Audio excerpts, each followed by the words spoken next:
bonjour à toutes et à tous, bienvenue sur KTV Kwezi FM, le 106.9 pour ce temps de parole en direct à la radio et à la télévision.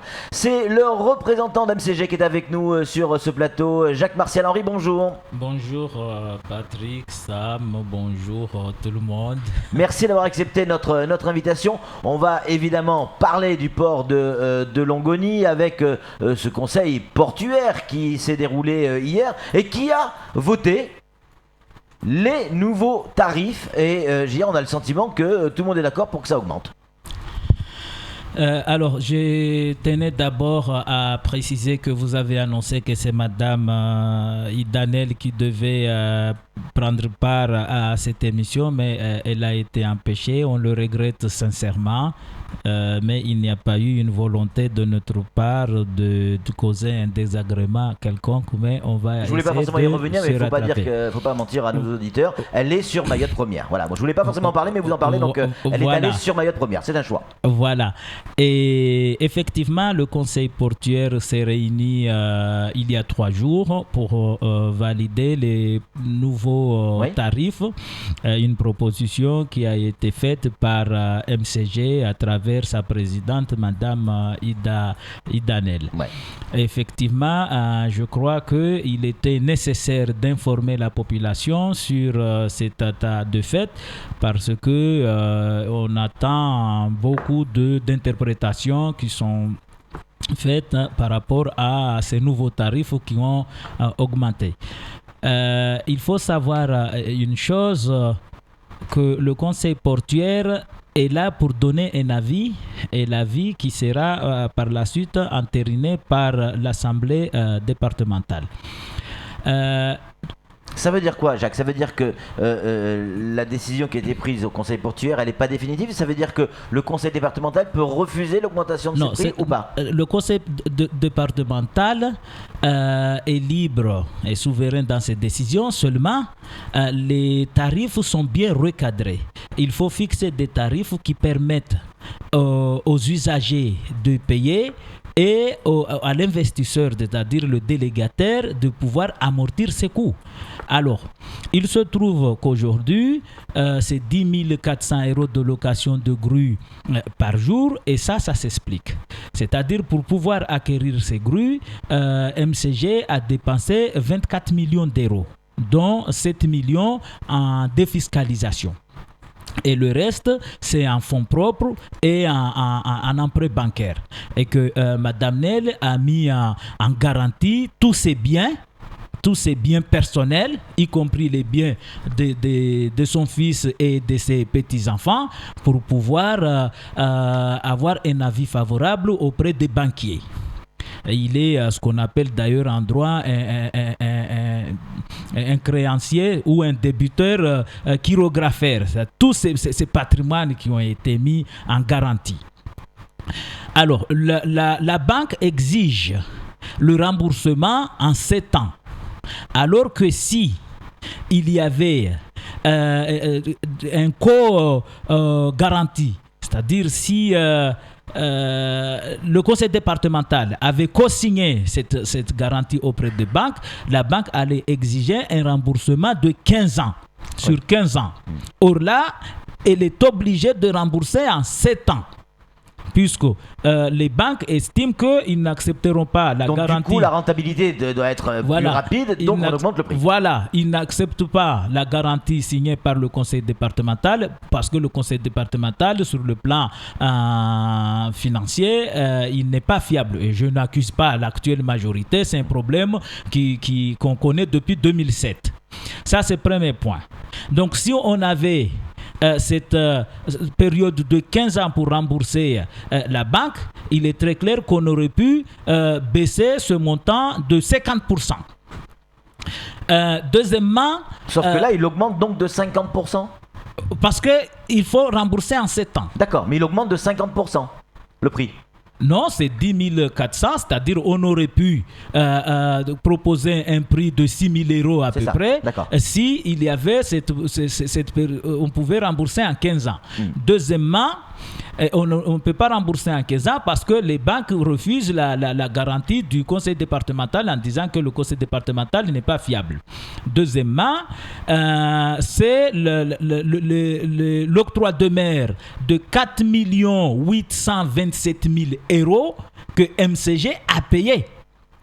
Alors que dans le port, on est dans une zone sous douane et que nulle part ailleurs, on fait payer des droits de douane pour des matériaux qui ne quittent pas le port. Or, ici, on a payé 4 827 000 euros d'octroi de mer qui vont financer le conseil général à 16,7% de taux qui a été fixé par le conseil général. Le conseil général avait la latitude de fixer un taux. Déjà, on ne pouvait pas, c'est une zone sous douane, il n'avait pas lieu de taxer. Deuxièmement, si maintenant on taxe, il fallait que le conseil départemental corrige ce taux à 0%, ce qui allait éviter de payer les 4 827 000 euros. Et à partir de là, on aurait pu baisser de 20% le prix de location.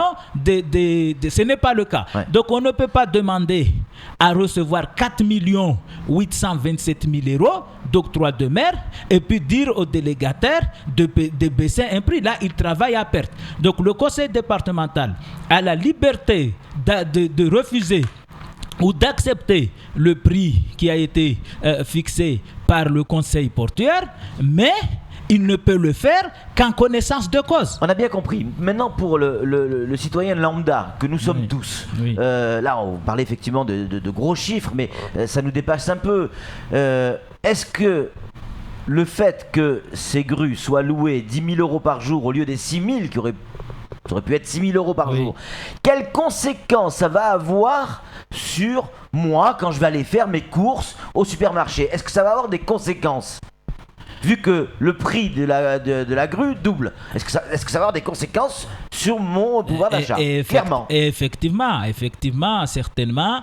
Il y a certains produits qui vont certainement augmenter légèrement, ou il y en a qui ne vont pas augmenter parce que nous, on avait baissé les taxes sur le riz, alors que le riz avait augmenté. Hein. Ouais. Donc, pour l'instant, il faut d'abord étudier ça pour savoir quelles sont les conséquences sur les prix, mais lorsqu'on paye un peu plus, certainement, ça se répercute sur les consommateurs. Et que si il y avait deux entités qui s'étaient portées garant auprès des banques, si il y avait un euro de cette défiscalisation. Oui, mais donc au bout du compte, on est bien d'accord, pour cet investissement de 24 millions d'euros sur les grues, on va tous payer cet investissement, puisqu'on va tous payer plus cher ce qu'on va consommer. Mais absolument, les prix vont on est donc tous propriétaires de cette grue. Et il faut savoir une chose, oui, effectivement, quelque part. Vous avez raison de le dire, parce que MCG, c'est une entité de droit privé, mais qui a une mission de service public. C'est-à-dire, ces grues, d'ici 15 ans, vont revenir dans la propriété du conseil départemental. Et effectivement, le délégataire va exploiter ces grues.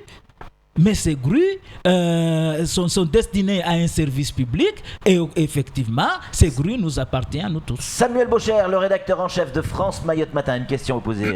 Je reste sur le sujet des grues. Durant le conseil portuaire, le débat sur la possibilité que les agents de la SMART puissent manipuler ces grues a encore été évoqué. Où en est-on aujourd'hui de cette affaire? Il faut savoir que ces grues ont été acquises en partie par une défiscalisation. Et quand vous avez acquis un bien par une défiscalisation, vous ne pourrez pas les aliéner pendant une période de 5 ans. Donc, à aucun moment, les agents de la SMART ne peuvent piloter les grues sans qu'il y ait une convention de mise à disposition à MCG. Donc, il n'y a que MCG qui peut piloter les grues parce que la défiscalisation l'empêche de faire ça. Par contre, je peux revenir sur le conseil portuaire.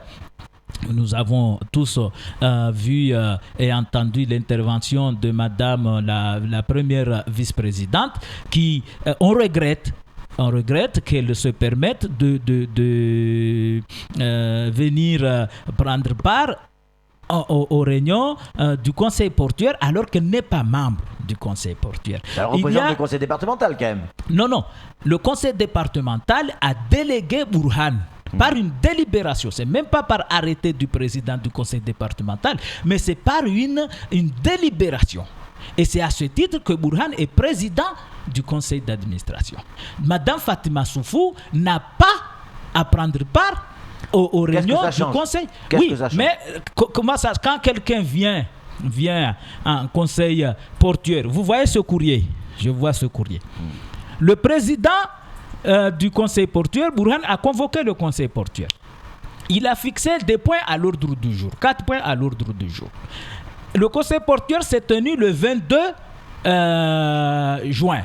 Et le 21 juin, un courrier signé par Mme Fatima Soufou qui a été faxé à MCG le 22 à midi, c'est exactement à 12h46, alors que Mme Nel était en pleine réunion en conseil portuaire. C'est faxé à son bureau pour lui dire que tel point, nous n'allons pas discuter, nous allons discuter ce point d'ici 6 semaines.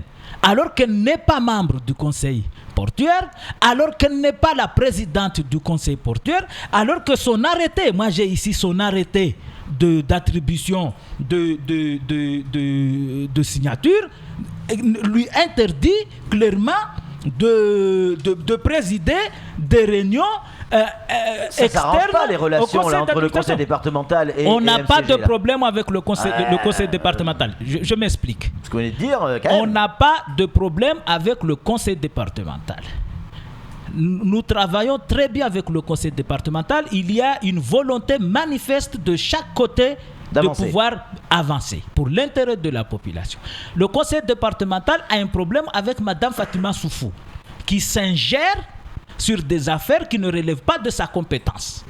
Ça, il faut le préciser. Donc, je crois que chacun doit jouer son rôle. C'est Burhan qui est président du conseil portuaire.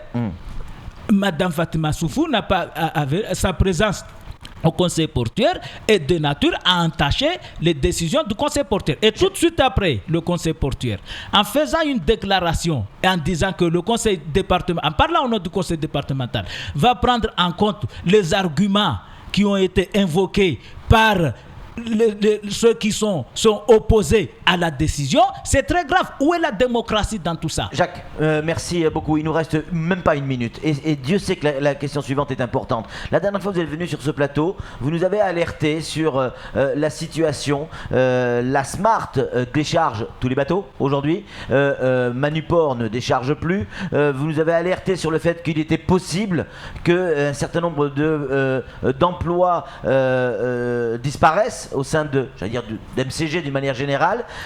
Qu'en est-il aujourd'hui? Est-ce que MCG s'est séparé ou va se séparer tous les activités que la Smart effectue au sein du port, c'est parce que MCG les a autorisées.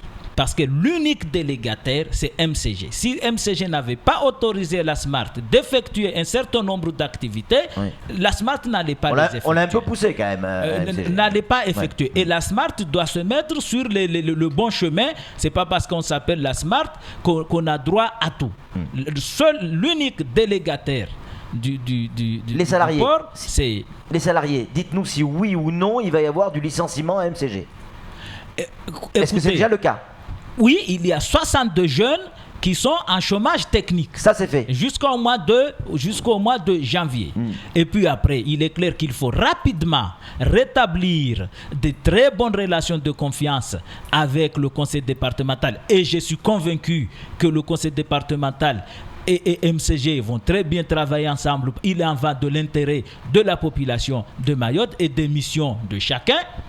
Et que deuxièmement, si on arrive à investir et à travailler sans difficulté, c'est sûr et certain, on va plutôt créer des emplois plutôt que de licencier des gens. Parce que il y a 62 jeunes qui ont perdu leur emploi. Voilà. Ça, c'est une certitude. Voilà, et il y a certains cadres également qui sont visés, qui risquent de quitter l'entreprise. Effectivement, une société ne peut pas travailler à perte. C'est clair.